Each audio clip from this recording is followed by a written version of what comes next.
All right. Hello. Good morning, good afternoon, good evening, YouTubers. How are you out there? Okay, I'm a little again. Long day, went shopping.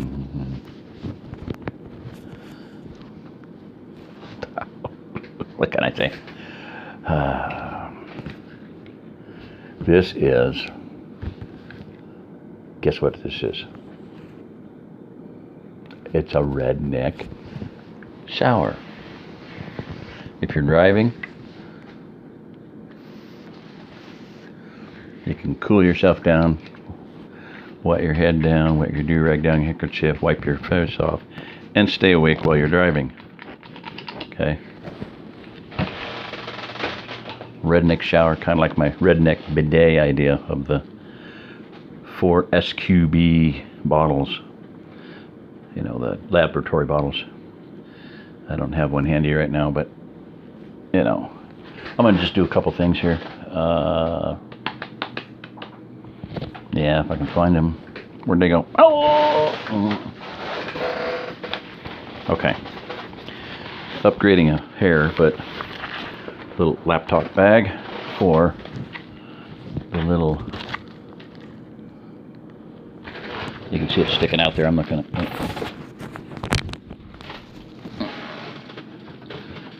Google Chromebook notebook.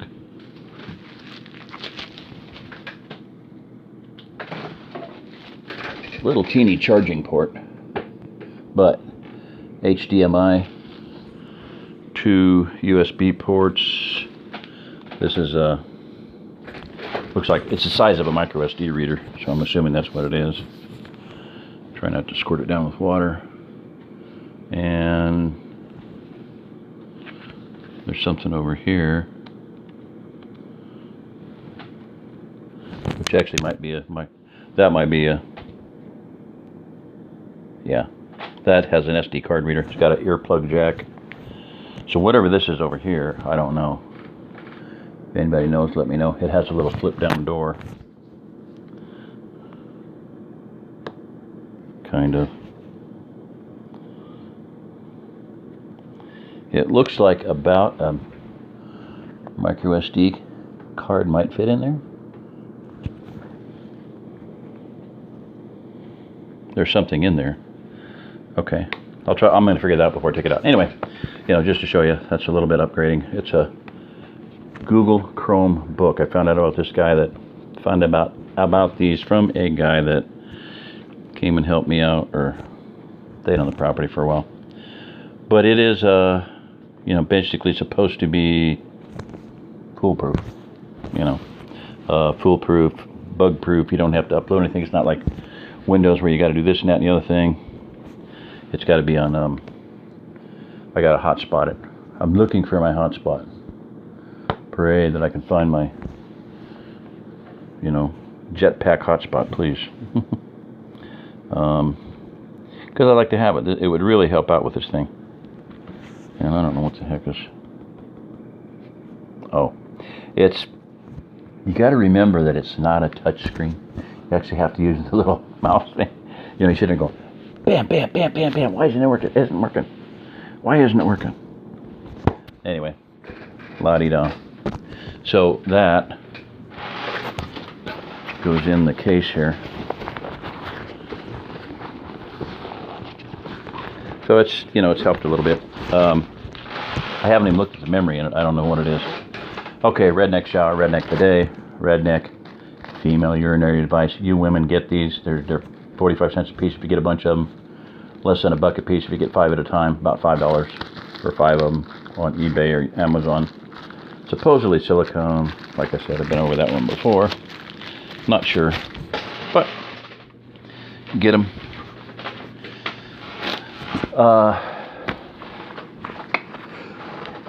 I'd love to have somebody tell me what this is right now, right off the top of your head.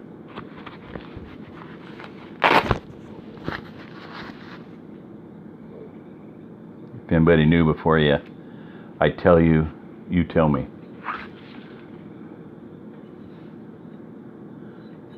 What does it be? It's made in the USA. Made in the USA. Born in the USA. HeroOutdoorProducts.com. Okay, and on the other side it actually tells you what it is. It's a Hero brand with the H there, and it is a T-post stepper.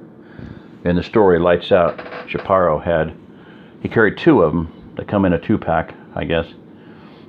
That's about, I was surprised he's getting one of these, but it's cast aluminum, very light. You lock it into above the little nodule of a T-post. Vertical, the T part, cross piece is here, and the T, the biggest, deepest part goes in there, so it just clicks in there. You put it about halfway up this fence, like if you can't see the screen, yeah, you can. So let's say that was the total 4 feet of the, where's my fingers? You know, the screen is the thing, so you put it about halfway, or whatever you're comfortable, so you lock it in, and then you step here, put your right foot on there, step over, put your left foot here, bring your right leg over, take it off, put it back in your pouch, boom, and you're on the way. So, and I did about 30 minutes of video the other day, and I didn't have enough memory, so it bombed out. So I want to make a point on that, and I would kind of address this to, you know, everybody out there, but, you know, I'll put in the tags, meta tag thing. Contingency plan. Young kids got a lot of good ideas. One of the ideas that's not so good is cutting people's fences as he goes across country, because he's not going to travel roads. Okay, so that's, I'm just going to say that's not the best way in the world as a prepper or a survivalist to continuing to stay alive, for several reasons. They might have quads, they might have horses, as in Lights Out. How did they meet Billy and his gang, his fellow helpers? They were out checking their fence. They knew somebody cut their fence, and they were tracking them. So they were looking for those guys. They would have gotten a gunfight with them sooner or later anyway. They just happened to save Mark's ass. They were out looking for somebody because somebody cut their fence. You just don't cut people's fences. It's disrespect of private property, number one. If you had any idea how much work it takes to build fence and how much one cow getting out is worth, so you're talking a couple $100 for fence repair and $1,500 for a cow. You have just destroyed a couple $1,000s. Whole herd of cows gets out, you've cost somebody $10, $20, $50,000 in a heartbeat.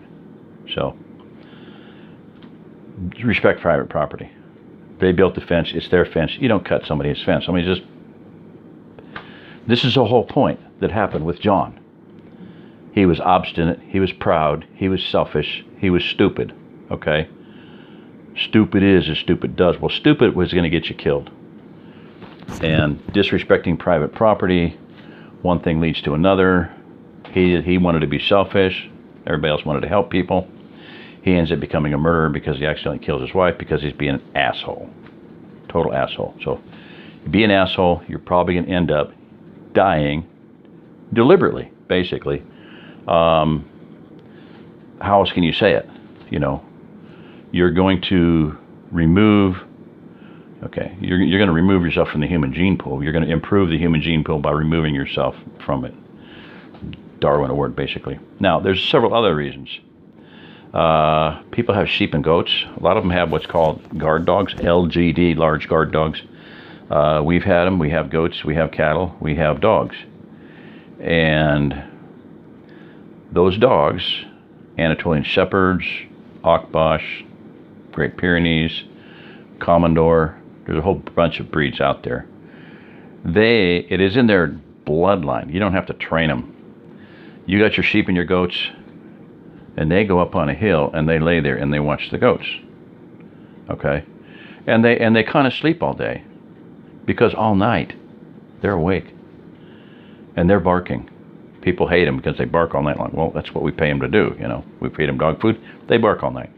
They keep coyotes away. They keep wolves away. Some Great Pyrenees will howl like a wolf, and it scares the shit out of the coyotes, so the coyotes stay away. So some places in the West, in Utah, Colorado, people that raise goats, they have rebar trees. They might look like a cactus. They put big, heavy, you're like heavy-ass bar in the ground with little posts across them. If you happen to see those are to save your life. Because if you cut that fence, you go into that fence, those big dogs are coming after you, and they are going to kill you. And the climber thing, the rebar things to climb on, are for if you can run to one and get to one and climb high enough before the dogs get there, they can maybe come and find you by morning if you can hang on that long.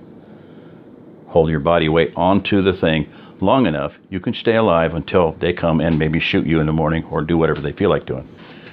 They might shovel, shoot, and shove up, or shoot, shovel, and shut up. Whichever, they might already have a hole dug for you.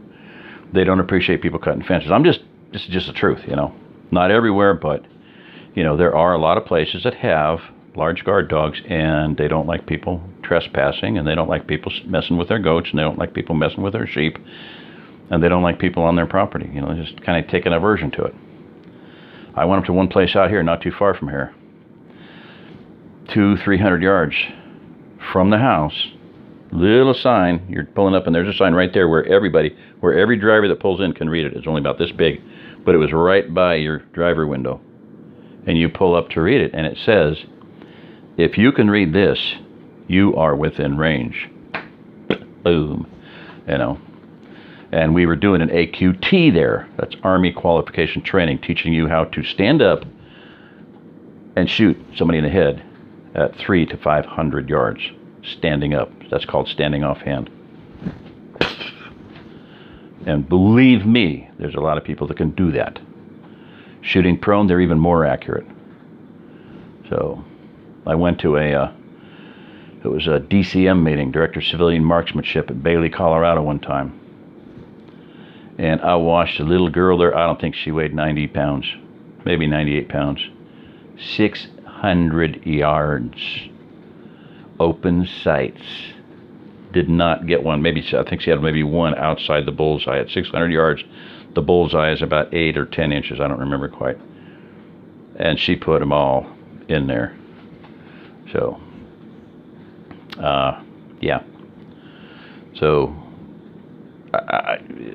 anyway, everybody's going to do what they want to do, but you go around making your own rules, especially, like I said, if you want to do that kind of stuff, I wouldn't head in this direction, the Ozark Plateau, because I believe that the laws of God are going to apply here. So if you want to head this direction, I would recommend, as I have for a long time, to get the rule book down, Now, this is more than just the Bible, but, get yourself a Bible and read it, because you will be held accountable for it. Michael Peebles said, somebody shows up, they got their stuff stored on your property, they've got an N55-gallon drum, they've got an SKS, 1,000 rounds, sleeping bag, tent, water purification, cooking gear. You take them 5 miles down the road where there's a spring, and you say, this is where you're camping. Somebody else shows up, I'll send them down to you. You're in charge of water. Next person's in charge of shelter. You got your shelter, start building stuff. Do whatever you can do. Be productive. Here's your rule book. Your Bible is your rule book. Don't screw up. Okay? Like I said, the saying in the series, Out of the Ashes series by William Johnston, very, very telling saying in there that was repeated many times. This is a one mistake society, sir, and you just made yours. Time to leave. You don't get a second chance. That's in the Bible. That's the way it is. Basically a biblical thing, What's the judgment? Well, here for the road. In Lucifer's hammer, you screwed up, you didn't get a second chance. You're for the road. Okay, that's it. You're for the road means basically a death sentence. because nobody's going to survive out there in the lights out system. You know, where they let the what's his name, idiot go, the killer, and the whatever, the immoral wife, the adulteress. You know, Craig. You know, the basic kind of a death sentence. I mean, they probably weren't going to survive too long. They might, if they were real smart and run and hid and, you know, slinked and everything, you could make it. Just go cross country. But anyway, be that as it may, and all that good stuff. Just everybody's going to have to do what they want to do. But this is not. It's going to be a time. What's going to happen is every man did that which was right in his own eyes. Book of Judges. That's what it says. That was the rule of thumb at that time. Everybody was doing what they thought was right. Some people think that that is a good thing. Read the Bible. I'm sorry. Jeez. No, it's not a good thing. Doing your own thing is not a righteous thing. You're not obeying Scripture, you're screwing up. Okay? So, yeah, it's just kind of some thoughts there. And yes, I'm going to be uploading about 16 minutes on this one, so I don't know, maybe I'll wait on this one until afterwards. That way I won't have problems uploading. I'll do another shorty. That's what I'll do. Okay. So anyway, that's some thoughts on that. Again, I'm just you know, some people say they love it when I just sit and talk from my heart. Okay, well, that's what I'm doing here. Updating, giving you a few. Got these at Dollar General. They're touchy-feely gloves.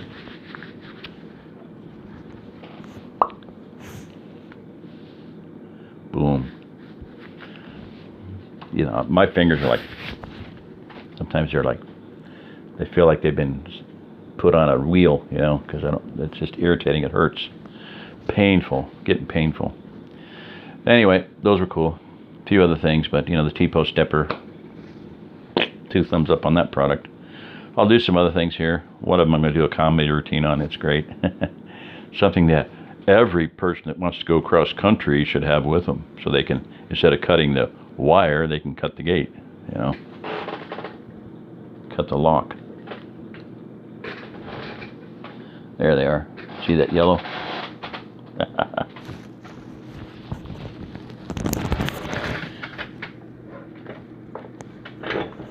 Yeah. All right, not get carried away. I'll get them out. 26.4 pounds.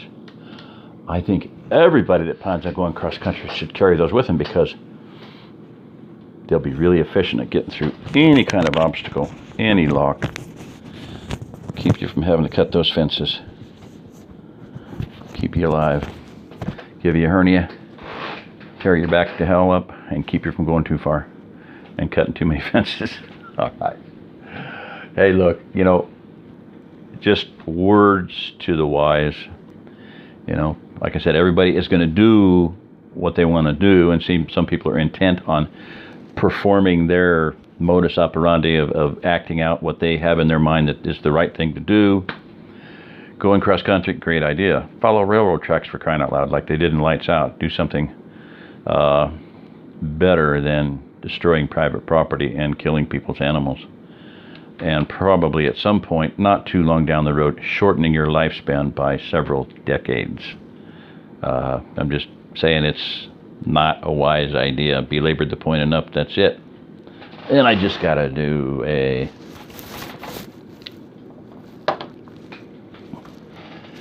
onion goggle. Look like an old biker now. Yeah. But you can get I guess on Amazon. Margot told me today you can get a stick-in things. They're just like you spray and stick them on there like reading glasses things.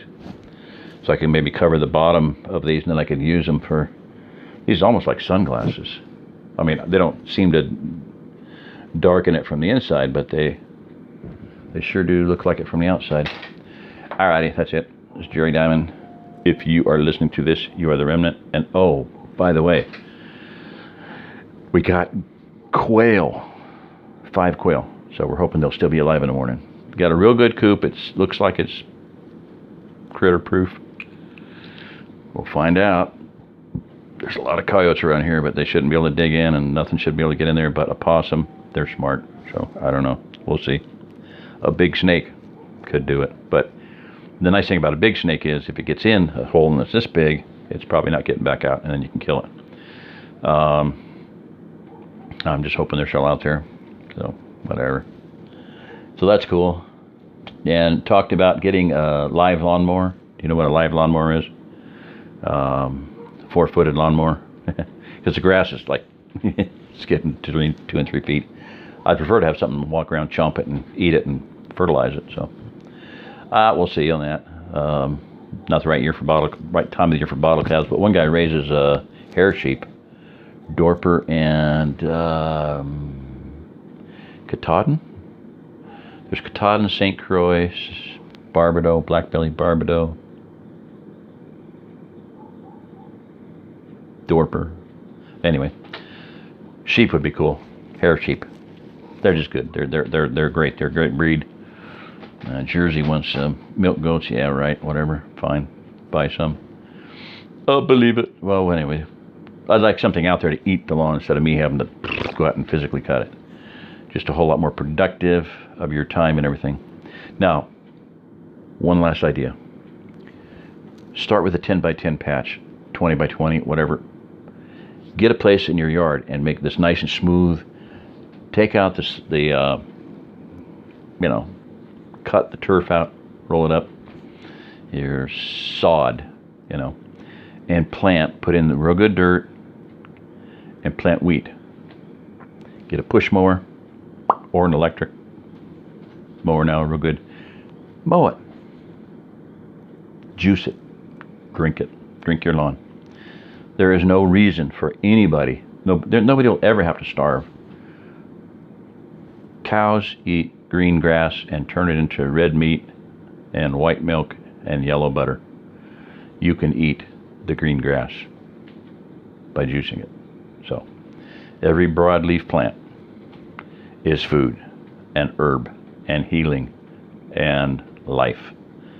Chlorophyll, almost pure blood. Chlorophyll is one atom away from being blood. Okay, so. All right, that's it. This is Jerry Diamond. If you're listening, this is you, all the remnant. Oh, look at that package open. Oh my gosh. An OCD Asperger's person would just freak at that, wouldn't they? Oh, look at that. Look at that. Right under that beautiful painting. I'll move it for the next video just so people don't get upset. Bye. Good night.